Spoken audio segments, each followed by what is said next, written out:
încerci să înțelegi ce o să spun de fapt. Sunt rătăcit prin univers, un călător neînarmat.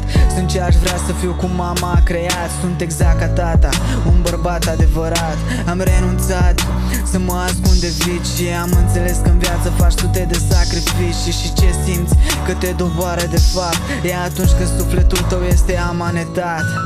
Nu sunt vreun rege, nu vreau să-mi por coroana. Sunt doar un om simplu ce știe ce este foamea. Nu sunt bogat, nu am marfe de artist. Sunt doar un om simplu, nu sunt vreun afacerist. Nu vreau toale să mă îmbăt cu apă rece. Nu vreau aur, diamante, inima să-mi o răsfețe. Vreau doar fericire și răbdare. Vreau să-i dau fetei mele toate zilele cu soare.